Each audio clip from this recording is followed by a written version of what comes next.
You're listening to the Turnaround Podcast, the true life basketball story of Bull City's own Stuart Squirt Holly.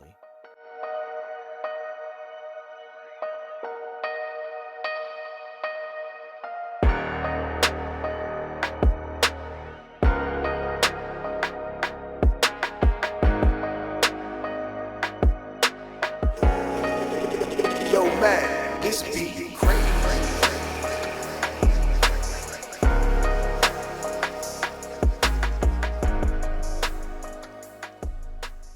Coming home from Lithuania, that process, it wasn't an easy decision.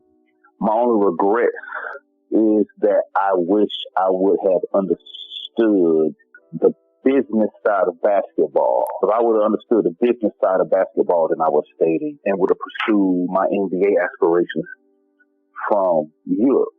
I would have gotten a dual citizenship, and I would have continued working on my skills and my body just in Europe, because being that I was already in Europe, it was easier for me to travel other European countries versus coming all the way back to America first. So I regret that, not having that business support system, because they know legal intangibles that us players don't know. One of the most things that I admire about LeBron James is that he was like one of the first athletes who took his future and his business into his own hands. And I don't know who the first was to do it. I know LeBron is one of the first to do it, take his brand to his own hands. So that's what you get to this day. He got good support system, close homeboys as his business associate. I didn't have anyone speaking for me closed doors as far as legal intangibles goes. How to get moved, how to get placed one team to the next team. You have to understand what your worth is, whether it's a veteran max or a veteran minimum, or whatever the player contract stipulations are. How do you get the max dollar or base salary? You have to know those things. And at that time in my career, I didn't know those things. Also, I was dating a young lady over there at the time, and she actually begged me not to leave. And I think about her a lot because we still keep in contact, but she meant a lot to me, and she still means a lot to me today because we was actually friends before anything else. My last night in that particular city that I was living in, which is Joniskis with a J, it snowed pretty heavy. It was just a beautiful setting, and I was actually the last time me and her had spent time together. The city was covered with snow. I was just so bent on chasing behind basketball and whatever it took to get to where I wanted to get to. And leaving her wasn't easy also, because it seemed like everything was just perfect. My career was going well, and I got somebody that's into me, and it's a mutual feeling. So to make that decision wasn't easy, but it also, in retrospect, may have been a mistake, only because, again, I didn't understand the business side of basketball. So on the way, actually leaving this year, making a trip to Vilnius, which is the capital city where you fly out of, kind of tainted the experience because they basically detained me, saying that I was in the country for too long without the proper paperwork, making money. So again, that's what I mean by not knowing the business side of things. I missed my flights. Had to pay for new flights out of the pocket. They interrogated me. But it was just a crazy situation how they was interrogating me about the length of time I was in the country. And the thing that saved me was everything was legit. So they pretty much let me off with a warning. Like, the next time you have to have this particular paperwork document. You can't be here this long making this type of money without this type of a paperwork to go along with it. I was like, all right, cool. So I ended up getting back to the United States, and that's where I just found myself what they call in the basketball world, what we call a journeyman. I was on a journey.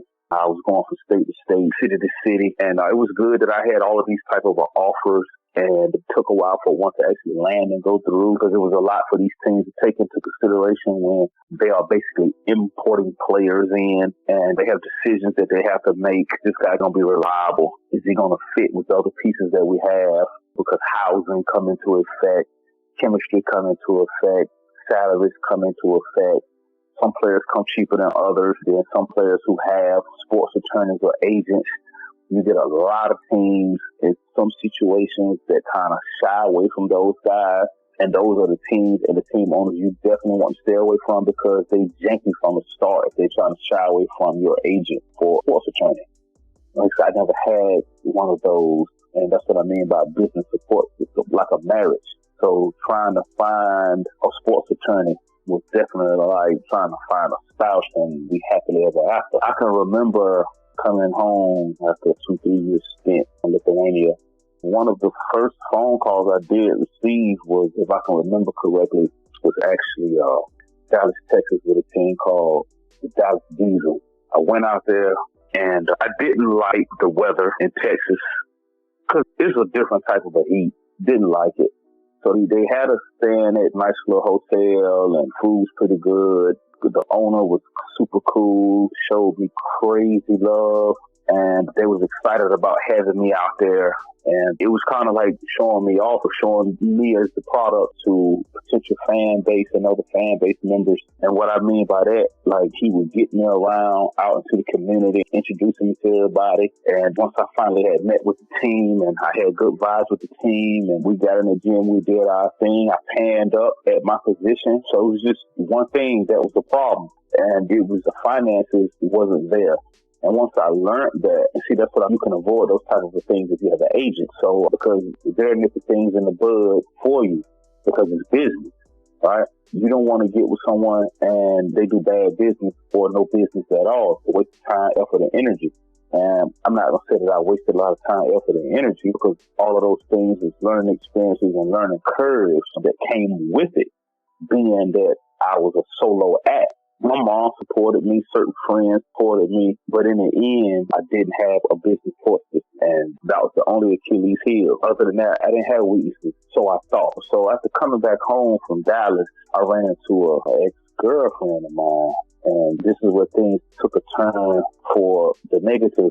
So me and this young lady had met through a mutual friend who is also a cousin of mine.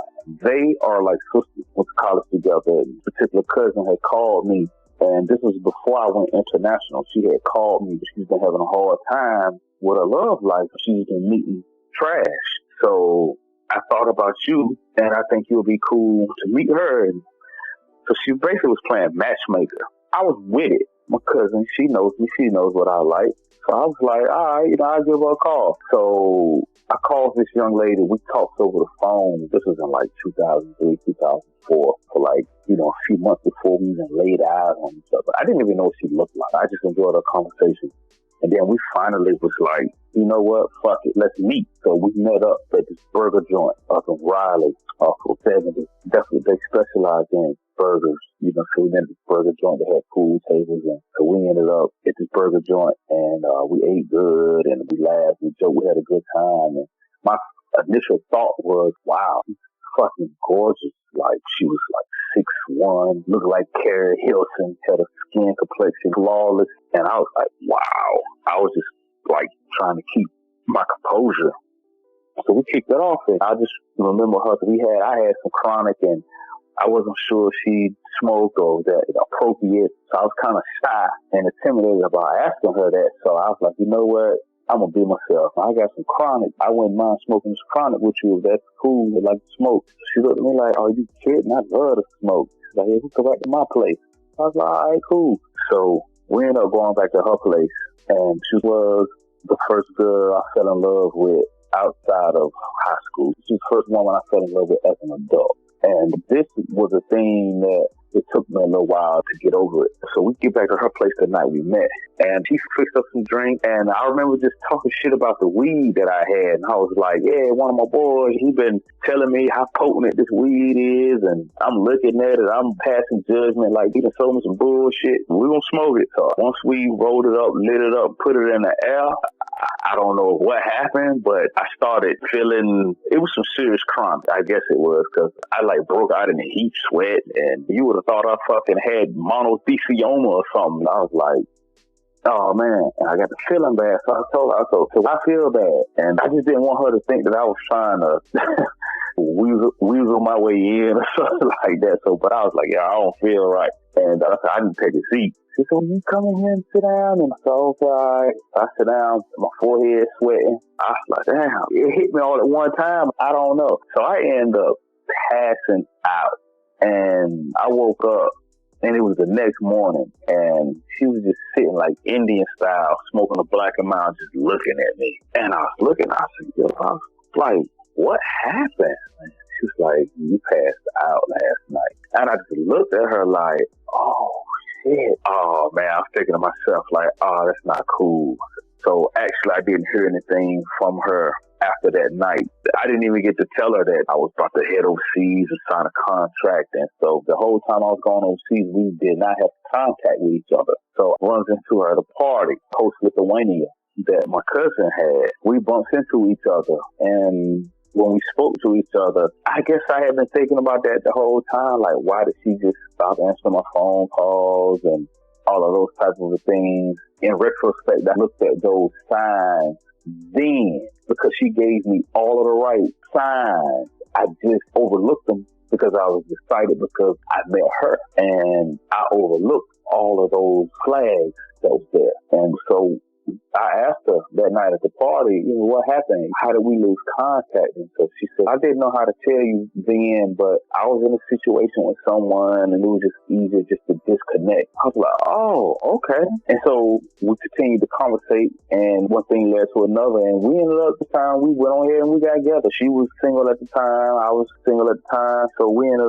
made it official. And she was like officially like my first girlfriend, especially as an adult, like the first girl. I feel like a middle schooler or something, because I actually asked her, like, can we go together? Like, I actually asked her that, like, can we go together? Can we be together? Like a middle schooler, but we got together, and it was good. We had a lot in common. She played high school basketball. She played college basketball at Elizabeth City State. She's there on scholarship, and she led her team in conference, I think, and rebounding. And so she wasn't just a player on the team. She was actually a really good player. I fell in love with her. She was the second girl I fell in love with in my lifetime. You know what I'm saying? And so some months that went down the road, my daddy's mother, my grandma Doris Jean, one of the most beautifulest women to ever walk on this earth, one of the most righteous women to ever walk on this earth. My grandma had passed away right before we could have met all over again for a second time in life. So that was fresh dealing with that. So when she came along, it was like a blessing, you know what I'm saying? That type of a loss from an intimate family member. We were together for months. Just one day out of the blue, she decided to go her separate way. And I compare that to a Mike Tyson knockout, because you don't see it coming. You just wake up from that shit later. You don't see that left uppercut after he done barred the weed. And like I said, you don't see that coming. You just wake up from it.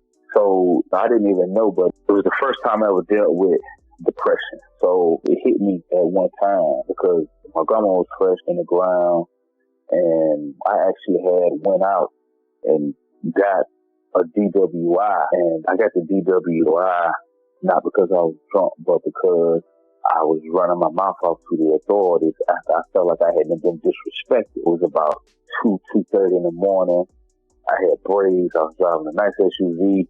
So one thing led to another. They were so polite driving to a license checkpoint when they claimed they was there looking for homicide suspect. I was like, all right, cool. License and registration, they was polite.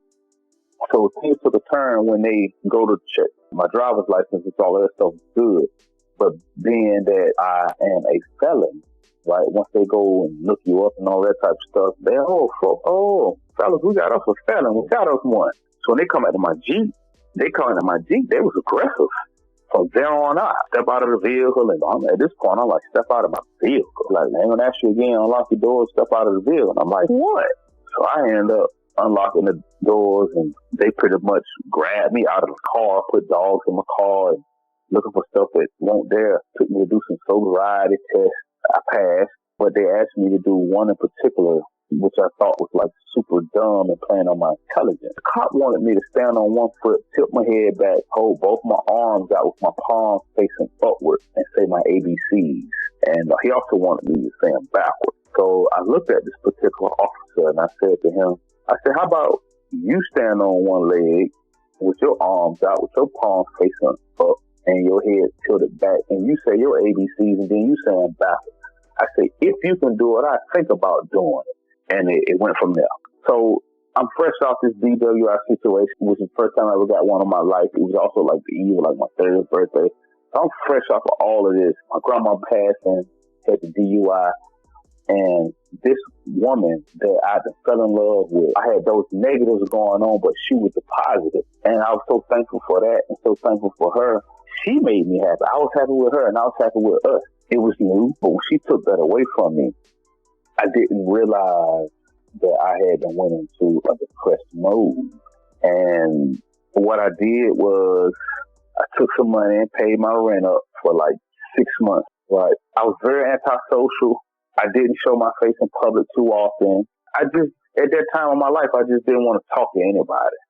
Didn't want to see anybody, didn't want to talk to anybody. And I sat at home many a night by myself. My friends would come by and I would look outside, see them, hear them. I put my phone on mute and cut the TV off on mute, and I wouldn't answer the door.